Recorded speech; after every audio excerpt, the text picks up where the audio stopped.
दोस्तों, आप सोच रहे होंगे कि आखिरकार ये मुस्लिम महिलाएं मोदी जी का धन्यवाद और उनके जिंदाबाद के नारे आखिरकार क्यों लगा रही हैं, क्योंकि बीजेपी के जो कोर वोटर हैं वो तो अधिकतर हिंदू ही हैं, लेकिन मुस्लिम महिलाएं उनका धन्यवाद क्यों कर रही हैं। तो चलिए आपको इसके पीछे का राज बताते हैं। मोदी सरकार ने अपना एक और वादा पूरा करते हुए वक्फ बोर्ड की मनमानी रोकने के लिए वक्फ संशोधन विधेयक को पेश कर दिया है। इस बिल के आते ही देश के आधे मुसलमान खुश हैं तो आधे नाराजगी जता रहे हैं। आपको बता दें, भारत में दुनिया की सबसे ज्यादा वक्फ की संपत्तियां हैं, लेकिन अब सरकार इन पर लगाम कसना शुरू कर दिया है। आपको आसान भाषा में समझाते हैं कि आखिरकार इस नए वक्फ कानून से क्या क्या बदलने वाला है और वक्त की जो ये मनमानी है वो कैसे रुकेगी। पहला जो बड़ा बदलाव हुआ है वो धारा 40 को लेकर है, जो कि बहुत खतरनाक धारा हुआ करती थी। इसके तहत वक्फ बोर्ड किसी भी संपत्ति, चाहे वो निजी हो, ट्रस्ट की हो, मठ या मंदिर की, उसे अपनी संपत्ति घोषित कर सकता था और उसका फैसला अंतिम होता। अगर कोई कोर्ट में अपील करता तो वो भी नहीं कर सकता था, लेकिन अब ऐसा नहीं होगा। अब वक्फ बोर्ड को पहले सबूत देना होगा, अगर सबूत नहीं मिले तो दावा खारिज। साथ ही अगर कोई संपत्ति वक्फ घोषित होती है तो उसे 90 दिन के अंदर हाई कोर्ट में अपील की जा सकती है। पहले सिर्फ वक्फ ट्रिब्यूनल तक ही सीमित था, अब हाई कोर्ट का भी रास्ता खुल चुका है। दूसरा जो बड़ा बदलाव हुआ है, जो लोग पिछले 5 साल में धर्म बदलकर मुसलमान बने हैं वो अपनी संपत्ति को अब वक्फ दान नहीं कर पाएंगे।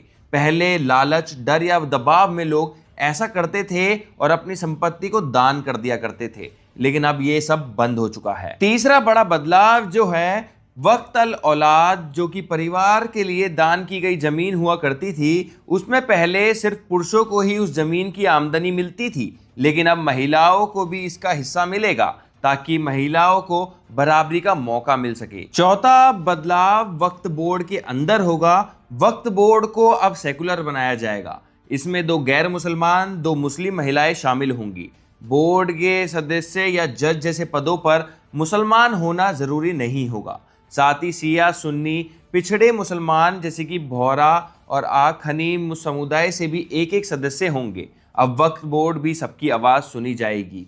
5वां जो बड़ा बदलाव है, अब हर वक्त संपत्ति का पूरा हिसाब ऑनलाइन होगा। कोई सी जमीन किसने बेची, किसने खरीदी और कितनी कीमत पे खरीदी, उसकी देखभाल करने वाले को कितनी सैलरी मिल रही है, सब कुछ ऑनलाइन पोर्टल पर दिखाई देगा।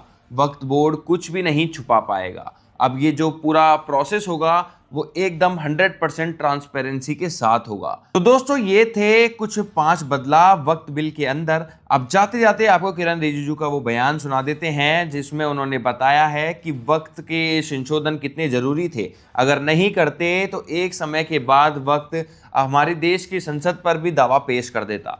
वक्फ में यूजर जो आपने प्रावधान डाला, उसके बाद 1970 से एक केस चल रहा था दिल्ली के अंदर में। दिल्ली के अंदर में हमारा सीजीओ कॉम्प्लेक्स है, पार्लियामेंट बिल्डिंग है, कई प्रॉपर्टीज है, और इसको वक्फ बोर्ड, दिल्ली वक्फ बोर्ड ने क्लेम किया कि ये वक्फ प्रॉपर्टीज है। उसके बाद ये केस चल रहा था अदालत में। उस समय यूपीए सरकार ने पूरा सारा जमीन को डी नोटिफाई करके वक्फ बोर्ड को दे दिया। 123 प्रॉपर्टी। अगर आज हम ये संशोधन लेके नहीं आते तो जिस सदन में हम बैठे हैं, ये पार्लियामेंट बिल्डिंग, इसको भी क्लेम किया जा रहा था। एयरपोर्ट, बसंत विहार, और अगर नरेंद्र मोदी जी का सरकार नहीं आते, अगर यूपीए का सरकार कंटिन्यू रहता, तो क्या क्या बिल्डिंग को डी नोटिफाई किया जाना था। 123 प्रॉपर्टी को तो डी नोटिफाई किया। मैं रिकॉर्ड में कह रहा हूं, अपने मन से कुछ नहीं कह रहा हूं, मैं ऑफिशियल रिकॉर्ड का बात बता रहा हूं अध्यक्ष महोदय। तो आप क्या सोचते हैं इस पूरी वीडियो को लेकर? अपनी राय कमेंट सेक्शन में जरूर दीजिए। मिलते हैं एक और नई वीडियो के साथ, तब तक के लिए जय हिंद, जय भारत।